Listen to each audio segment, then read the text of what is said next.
TV izleyenleri, Reagan'ın bir nutku 1966 yılının 16 Haziran'da Ulusal Basın Kulübü'nde ki bir toplantıda kaydedilmiş.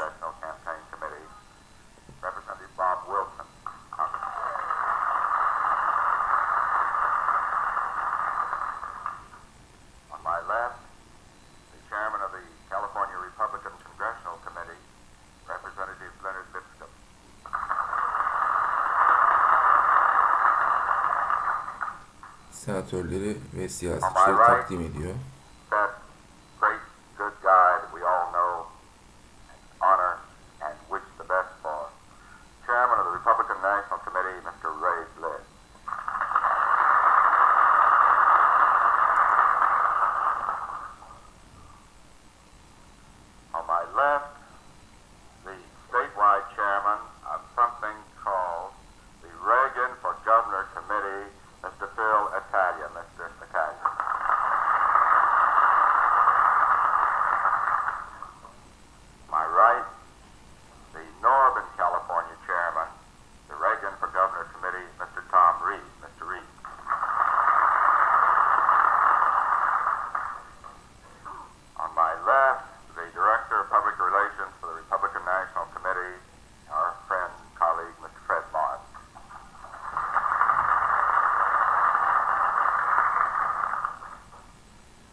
Guest of honor today is really one of us.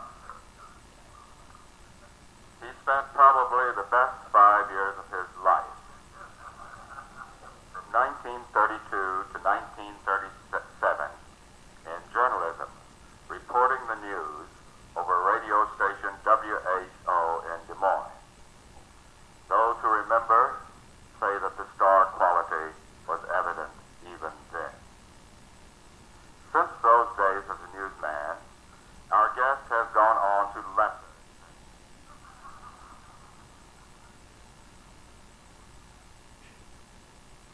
Such as starring in scores of good movies, serving with distinction as a captain in the Air Force during the war, serving as president of the Screen Actors Guild from 1947 to 1952, and again in 1959. Later, he was program supervisor for the superb General Electric Theater. Now, he spends his time raising thoroughbred horses and hunters and jumpers on his Southern California ranch.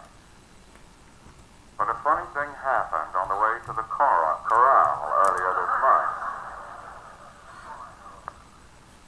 Our guest found himself the overwhelming choice of the Republicans of California for the governorship of the biggest state in the Union.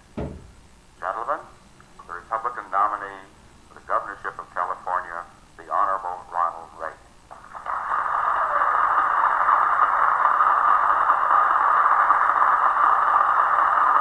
Thank you.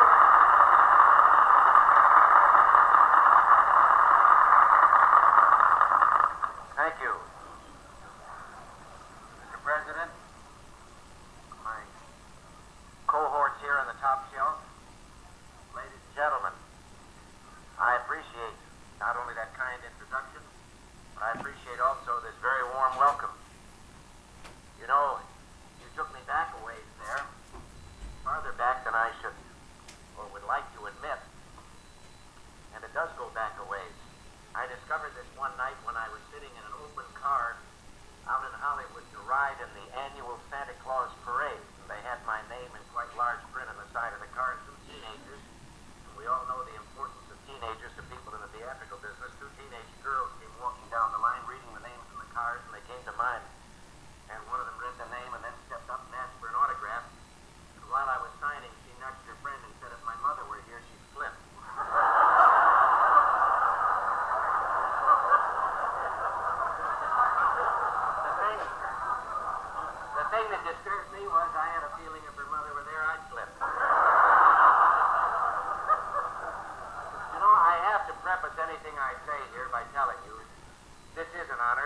me a great honor by having me here, and the only way I can explain my actual feelings being here in the line of the fellow who tarried too long in a saloon and staggered out one night and managed to make it to the first lamppost. He had one arm hooked around the lamppost. He was hanging there, staring down into the water-filled gutter, and the moon was reflected there in the water. And someone came along and he grabbed him with his free hand, pulled him in close, and he said, "What's that?" The fellow looked down. He said, "It's the moon." He said, "The moon?" And the fellow said, "Yeah, there's the moon down there." And he said, "How did we get way up here?"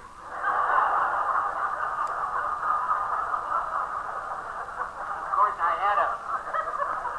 had a moment of concern when you got to that part about the pictures and you started talking about movies. That's one thing about the new line that I'm in. Perhaps I will lose that particular identification after a while, because when they start talking about the pictures you've been in, you get a little self-conscious. Now, I don't mean that I'm ashamed of all the pictures I've been in, but anyone who's been around Hollywood as long as I have has been in some that the studio didn't want them good and wanted them Thursday. And I had my share of those. And in the old days, of course, you could always figure and console yourself with the idea that as the time went by and the years passed, that those pictures would disappear from people's memories. Now you just sit up late enough at night in front of the TV set and they all come back to haunt us. Sometimes as I sit there, I think it's like looking at a sun you never knew you had.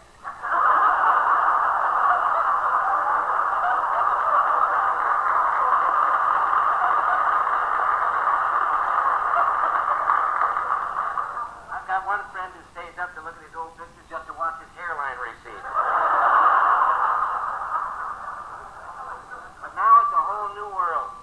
And of course, it's a great new experience for me. You know, it's been pretty simplified by one member of my family, the 8-year-old that I have at home, and the skipper, he's been watching Death Valley Days. And he doesn't understand why I have to be away or go around and do things like this or make speeches. He figures I just ought to go to Sacramento and stand up there in the middle of the street and say, "Pat, one of us has got to be out of town by sunset." Öğle yemeğinde konuşuyorlarmış. Ben de şuradan kahvaltı edeyim. Well, I think I'd better get on, however, with some remarks that have to do more directly with the subject. Despite the advent of rapid communications and despite the best efforts of the nation's best reporters, and present company is not accepted, it's almost impossible today, I've discovered, even in this my first time out, for a candidate to get his views across to the people unless they can see him, hear him in person or on radio or in television. Now, this is not intended as a criticism of the press. I have none. Reporting in the campaign in California has been generally good and accurate both locally and nationally. But the limitations on space and time that face all of the news media often only give a partial picture and consequently at times unintentional modification or even distortion. Now, I don't have to tell you that what I'm speaking of is, of course, the headline reader who can get the wrong impression if he fails to read the body of the story. Now, that person who only reads the lead doesn't necessarily have the same conclusion as the individual who reads the first 3 paragraphs. Now, I reiterate, this is not a criticism of the press. It's a recognition of the limitations and the reading habits of a good part of the public. Now, if it weren't for these limitations, the candidate could just sit at home and give an interview and concentrate on what he should do tomorrow. Partly in recognition of those limitations is the reason for my being here today. And I thought that I might, or you might like, an unfiltered, uncut version of what the issues are in the coming campaign and where I stand on them. Now, I'm sure that what I don't cover with my remarks you'll get to with your questions. Of course, I realize there are those who will disagree with my recital of what the issues are. The governor of California has a kind of a simplified version. He outlined it several months ago in anticipation of my candidacy. He was addressing a young Democrats audience, and he said, with regard to me, that if I should become the candidate, they just simply hang the ultra-extremist label around my neck. Now, he didn't say that it was necessarily belonged there. He just said they're going to hang it there. And only last Friday, the California Democratic National Committeeman, Eugene Wyman, said with regard to the coming campaign, why, it was very simple.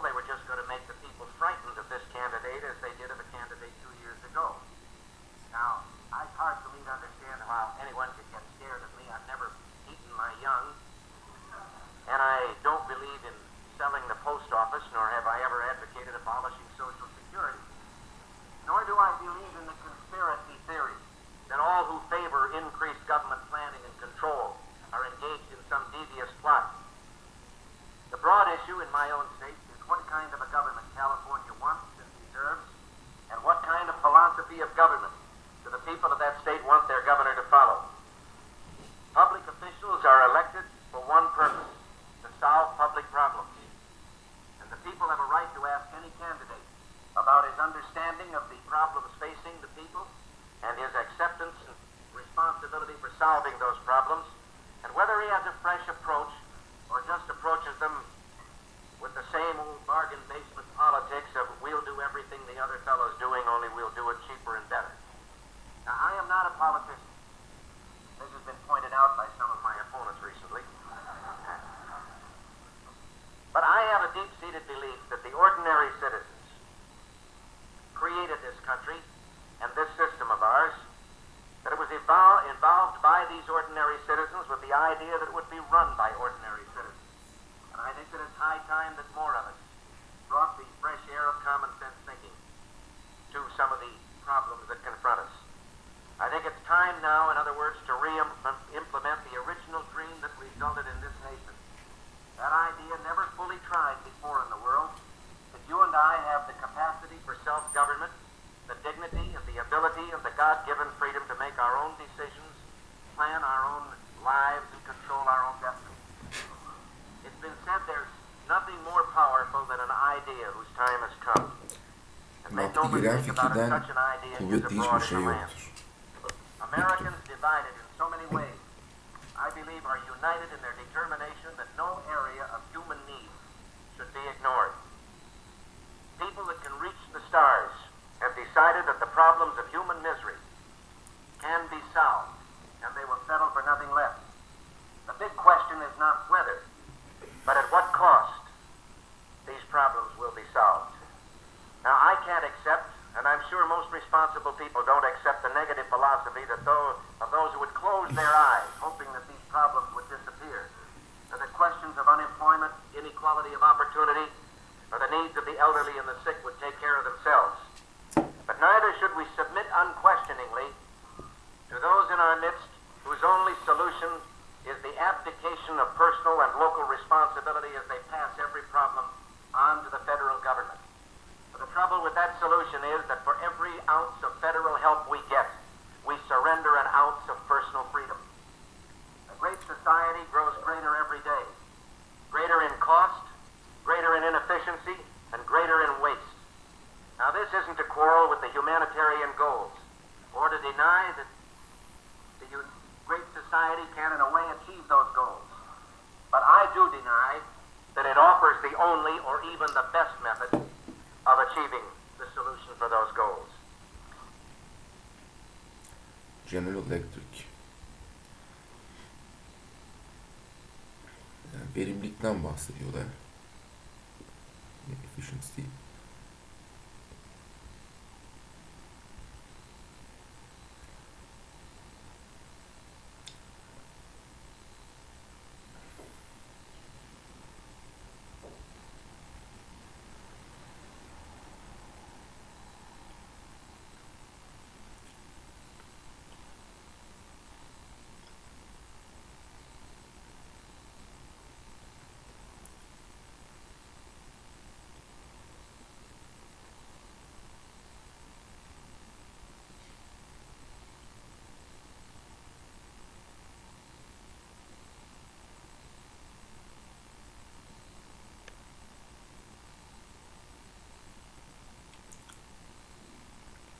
Aldığım yeri tespit edeyim ya. Ondan sonra oradan başlayalım.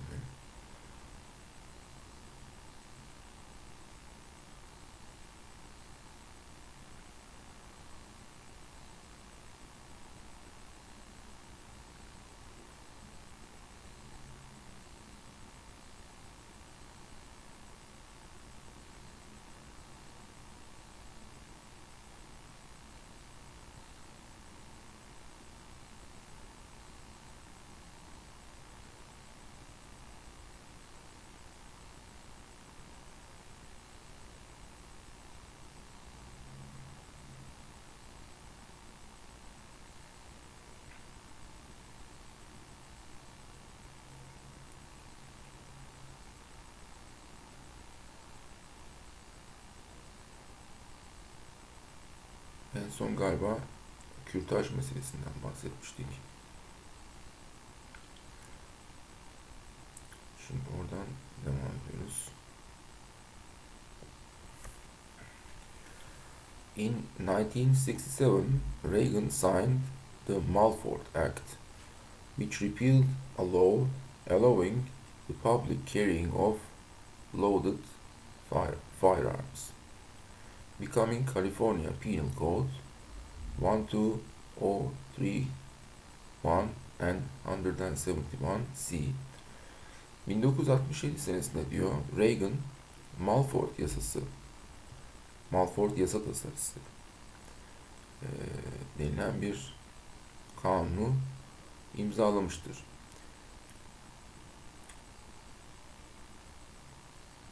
Bu repeal kelimesine bulacağım.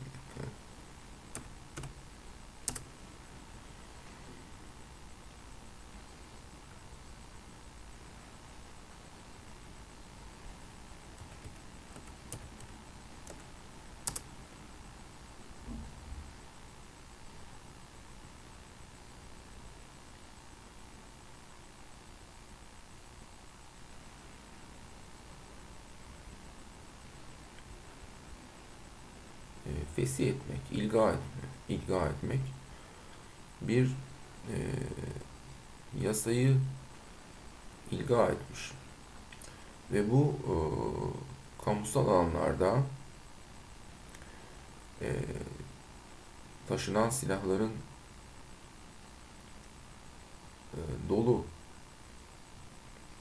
silahların kamusal alanlarda dolu olarak taşınmasına izin veren yasayı iptal etmiş. Allowing public carrying of loaded firearms. Ve bu sonradan Kaliforniya Ceza Kanunu'nun 12.031 sayılı ve 171'e C bendli maddesi haline gelmiş. Demek ki evvela Kaliforniya devletinde bu yasadan evvel halkın dolu silahla gezmesi serbest bırakılmış bir şeyken bu yasaklanmış demek ki.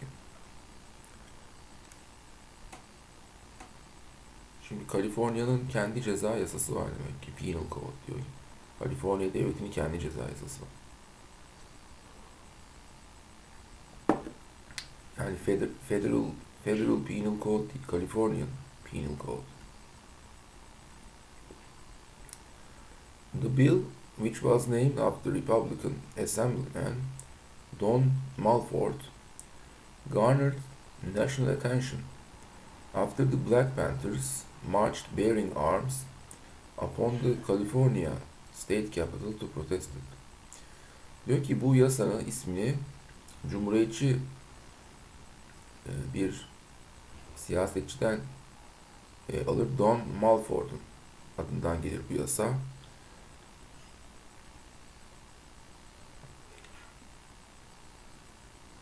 Ve bilhassa bu konu Amerika'nın ulusal dikkatini Siyah Panterler Teşkilatı'nın Kaliforniya Devlet Merkezi'nin önünde bir gösteri yürüyüşüyle sergilediklerinde dikkati çekmiştir diyor. Şimdi Kara Panterler veya Siyah Panterler örgütünün demek ki bir gövde gösterisi yapmasından sonra 1967 senesinde dolu silahla gezmek cezai müeyyideye bağlanmış demek ki Kaliforniya'da.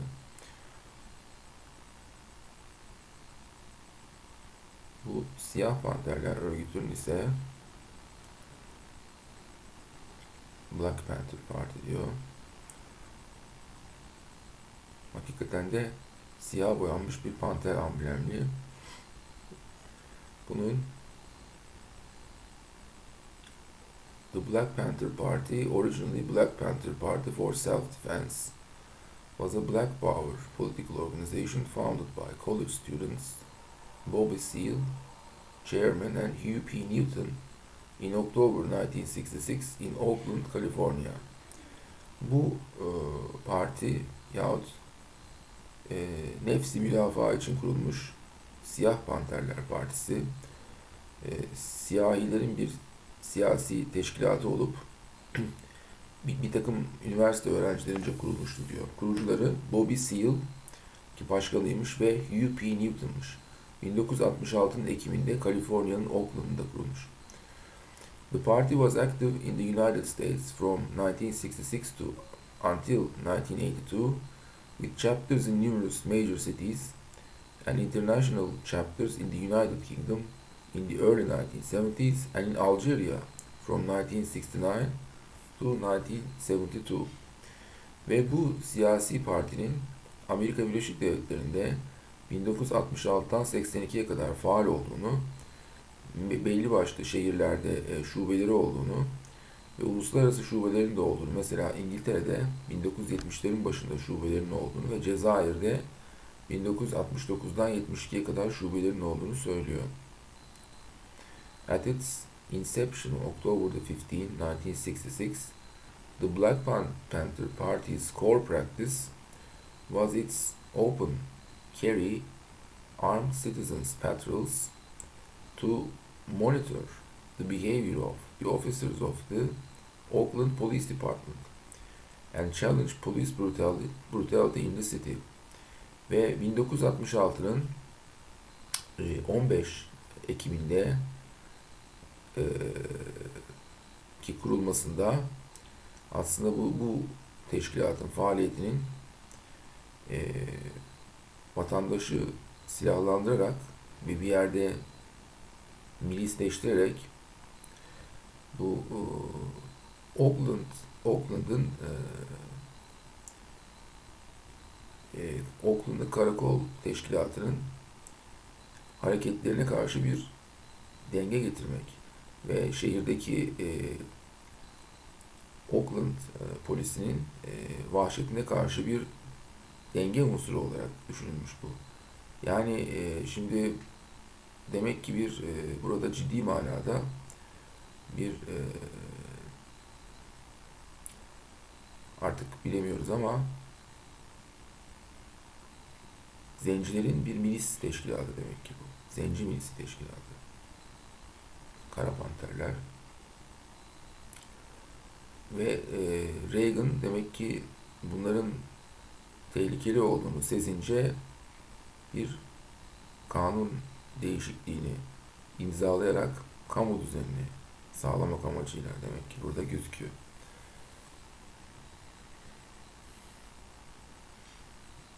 Despite an unsuccessful attempt to force a recall election on Reagan in 1968, he was re-elected governor in 1970, defeating Jesse M. Unruh.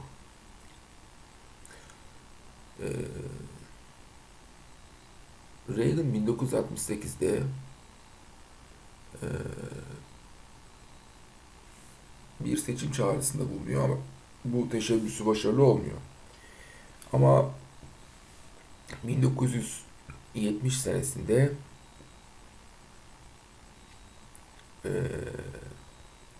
yeniden idareci olarak seçiliyor ve bu seçimde Jesse M. Unruh adlı kişiyi mağlup ediyor. He chose not to seek a third term in the following election cycle. Ancak Kaliforniya'ya üçüncü bir defa aday olmak istemiyor. One of Reagan's greatest frustrations in office was the controversy of capital punishment, which is strongly supported. Reagan'ın makamındaki en büyük hayal kırıklıklarından biri idam cezası konusundaki ihtilaflardı diyor. Ki Reagan idam cezasından yana bir siyasetçiydi diyor.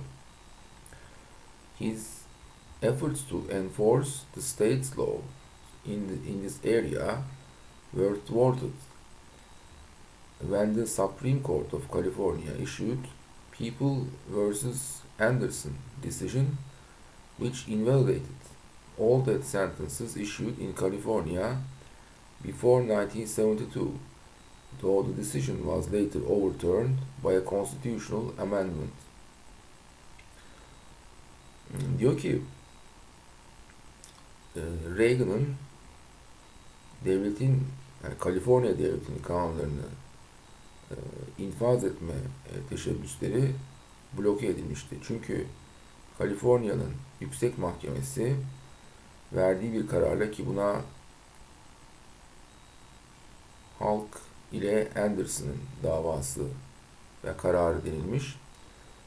Bu yüksek mahkemenin verdiği kararla Kaliforniya'da 1972 senesinden evvel verilmiş bütün ölüm cezalarının hükümsüz olduğu ilan ediliyor. Gerçi bu karar da sonradan bir anayasa değişikliğiyle iptal edilmiş. The only execution during Reagan's governorship was on April 12, 1967, when Aaron Mitchell's sentence was carried out by the state in San Quentin's gas chamber. Reagan'ın Kaliforniya idarecisi olduğu dönemdeki yegane infazın, yani ölüm cezası infazının 1967'nin 12 Nisan'ında olduğunu, bu tarihte Aaron Mitchell adlı kişinin cezasının Kaliforniya devletinin San Quentin gaz odasında infaz edildiğini söylüyor.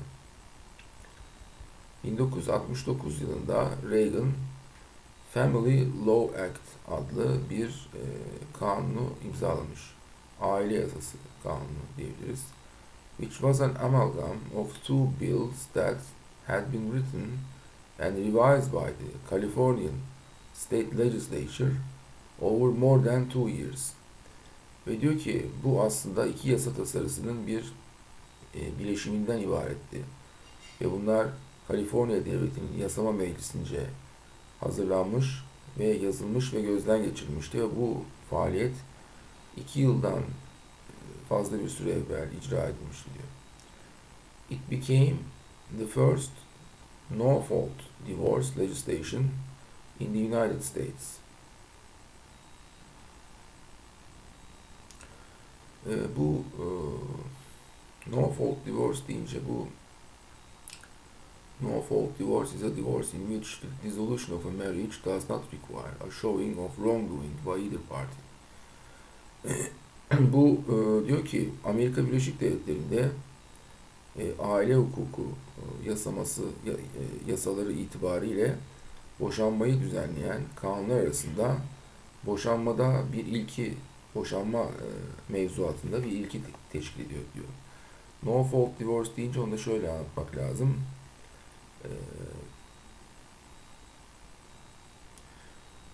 Hiçbir eşlerden hiçbir tarafın kusuru olmadığı halde kendi rızalarıyla boşanma ya da evlilik akdinin feshedilmesine imkan tanıyan bir kanunu düzenliyormuş. Years later, he told his son Michael that signing that law was his greatest regret in public life. Ve yıllar sonra oğlu Michael'a demiş ki Reagan, o yasayı imzalamam benim siyasi hayatımdaki en büyük pişmanlığımdır demiş. İlginçtir. Bu ölüm cezasına demek ki pek ölüm cezasını onamasına pek dikkat etmemiş ama aile yasası kanununda boşanma şartlarını düzenleyen bir yasal mevzuatı imzalamasından pişmanlık duymuş. Çok ilginç ve bu iki paragrafı da alt alta yazmış Wikipedia ve sanki bunu okurun gözüne sokar gibi. Şimdi gaz odasında ölüm cezası infaz edilen bir kişinin cezasını imzalamış. Ama 1969'da aile yasası, medeni hukuk konusunda evlilik hukukunun bir ayrıntısını düzenleyen bir mevzuatı imzalamasını pişmanlıkla karşılamış. Bu ilginç bir şey. Şimdi ben diyorum ki bu Wikipedia'yı yazanlar kimlerse siyasi mesajlarını böyle çok ince hususlarla veriyorlar satır aralarında. Neyse. Arif olan anlar deyu yani.